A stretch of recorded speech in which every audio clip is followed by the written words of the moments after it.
My name is Myonghwa, and today I would like to present about a game-based learning to improve medication safety in older adults. Medication-related health problems in the elderly have been increasing very rapidly in Korea with the aging of the population.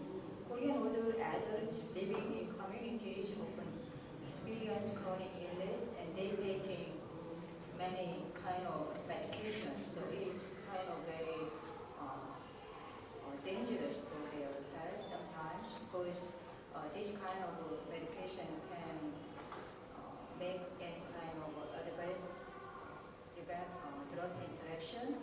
So education on safe medication is typically delivered with text-based information and may not be fully understandable by all older adults who have different literacy level and expectation. So, utilizing interactive computer technology allows the users some extensive control by learning at their own pace with target or tailored format that animation and games were embedded. So gamification can be a good method for personalized healthcare system. So there are some ways to utilize gamification for personalized healthcare. Digging data, for example, diagnostic, evaluation of user demographic and health-related characteristics, and computer-related characteristics and health survey. And engineering and designing personal data and game for healthcare plan and game plan. And we also can integrate gaming with personal profile. So personal profile can be integrated into individualized game-based innovation. So in this study, we developed an interactive multimedia education program using age-friendly interface to prevent medication misuse and abuse of the elderly in the community setting. So our specific purpose of the study was followed as to design the interactive animation and game-based learning and to evaluate its feasibility and usability. We developed our program based on theoretical framework and evidence. So first we try to utilize a recommendation from some systematic review. There are some systematic reviews about gaming for health. So they recommend some kind of good mechanism to develop program for elderly people. They recommend elderly adults with a particular purpose or participant aged above 80 years. They also recommend game design or accessory developed to challenge a specific component of health problem. User-friendly software tailored to our elderly population and maximize enjoyment, engagement, and motivation. So this is kind of good evidence to develop program for elderly people. We also develop our program based on constructive learning theory. So we want to utilize situation-based learning. So social and motivation and emotional context can affect learning process. So we try to develop a life story-based animation game. So I will show our animation and game. The contents were developed based on real story of elderly people in Korea. We also try to facilitate constructive learning process and social interaction by feedback from game. Also, we try to design according to learning and method and content. We found some recommendation from the literature. They said to teach effect or process, we need to use possible game style like a flashcard type game or a simulation game. So we try to embed this kind of method in our program.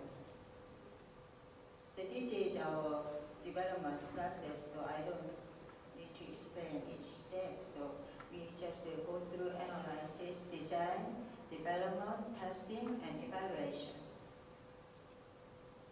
In development process, we do collaborative exchange of expertise from different areas. As your content area, nurse, physician, pharmacist involved. As your technical expert, web designer and database programmer were involved. As your multimedia design, responsible for animation and game designer for game production. The contents were developed to address a wide range of issues occurring frequently in elderly population in Korea, such as reading and understanding the medication label. It's kind of a big problem in Korea because, how can I say, medication label is kind of very small character, letter character, so elderly people cannot read or cannot understand what they say. So it's kind of a problem. Or they cannot calculating how much they can take medication. So we want to teach calculating the dosage and following how they can medication regimen, identifying side effects, avoiding drug and food interaction, and storing medicine in the safe place. So the structure of the game was organized into a sequence of models. So this is our main screen. So we are very, how can I say, we need to be very creative to make this main screen. This main screen shows you kind of Korean traditional school. So nowadays we don't have this kind of school, but it's kind of very, how can I say, familiar with all the people. So we make the design like Korean traditional school, so they can learn in this school. So we also make a character like a Korean traditional teacher, so he can guide, each module of a program. And this is the design of interactive education. First, elderly people, they can log in, and then we assess their demographic information and health and disease characteristic and medication characteristic. And then they have to answer what kind of type of medication they take. So in this program, we just have 5 type of medication: anti-hypertensive drug, anti-glycemic drug, hyperlipidemia drug, gastric agent, autistic drug. This is kind of very popularly used medication for elderly people. So we choose this 5 drug, and then game developed by each module. So this is a module guide screen. So they can start from what is your medication, and then they go to the how can differentiate the name of medication, and then they can learn efficacy of medication, and then dosage, side effect, drug interaction, and storage method, and then they can take final exam. And this shows the animation screen. So what is medication? So I told you we developed our program like based on real life story. So one elderly woman visit a pharmacist store without any prescription. So the pharmacist recommended her, you need to go to hospital first and need to get the prescription. It's not appropriate to buy autistic drug for your symptom. This kind of story, so it's in the animation, and then they can click on the game. So these are the games we develop. So where to get, it's like finding right place to purchase the right drug, and naming, sorting out medication label, and choosing, matching drugs to the symptom of disease, and calculating, find the right usage of medication, and puzzling, completing words with definition of frequently used medication term. And take one through, sorting out food or drink, they cannot be taken with specific medication. And when and where, choosing the best options among situations given. So this is the game screen. We developed the game by Flash.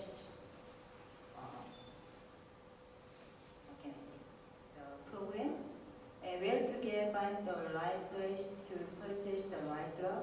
So elderly people can choose, this is the name of the drug, and then they have to choose where they need to go. And this game, they like a word puzzle to understand the terms related to medication such as uses and side effects.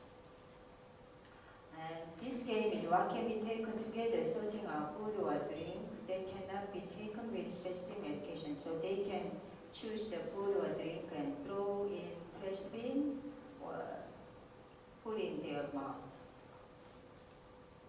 So this slide shows the elderly woman. I remember she's like something like 80 or late 70. So she's watching the animation and do the game. So we did pilot test and got the feedback. First time we set the time limit, like 10 seconds for a game, but some other people, they cannot finish their game in that kind of time frame. So we decided to limit, to delay the time frame. So they just do, how can I say, long time, to finish the game. And they also complain about some kind of term is kind of very difficult to understand. So we need to change the term. And some of them said, the picture and image changes too quickly, so we make it more slowly, change it. So we find through this study, animation and game-based learning using computer technology can be successful in communicating medication information, particularly if they are developed in user-friendly ways. Our next job or application for future research, first job can be to improve mechanism of effect. So pointing system, we use pointing system just like 10 point, 20 point, 30 point, but we don't use like internal motivation in this study. So I would like to recommend pointing system like external motivation. These to visualize health outcomes such as lowering blood pressure or blood sugar. So let them know how can I say, change their health behavior by game, and make sure that the purpose of the game is related to improve health behavior, not just adding the points. Individualization according to the computer or health literacy and health status. We need to train them how to use a computer before they use this program. So it doesn't take them much time because we make it very simple, usage, but they still need some training to use a computer. So I think it's neat. We also consider about where we can use this program at home or public place. Because Korean elderly people, they don't have any computer in their home. So where we can use this program at doctor's office, like a waiting room, they can use this kind of computer. Or public health center or senior health center can be a good place to use this kind of program.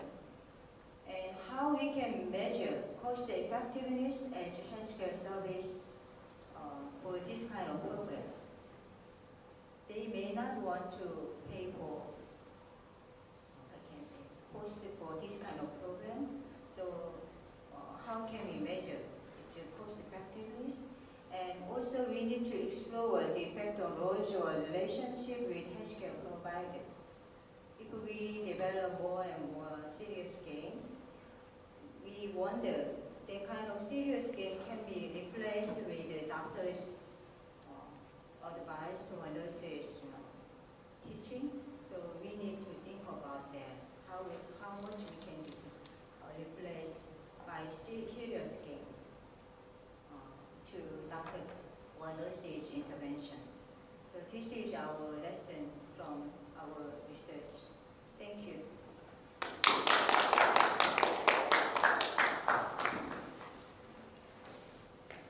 Do we have questions for Professor Park?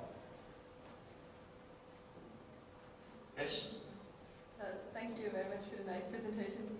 I think it's very interesting that you found most of the same issues that we found in focus group with other users also. For example, you mentioned that the time limit was not appropriate. That's what we found too. They didn't like any time pressure. So, and then they didn't like the simple points, right? Ours also didn't like points, and they have to get points, and they don't see the use of the points.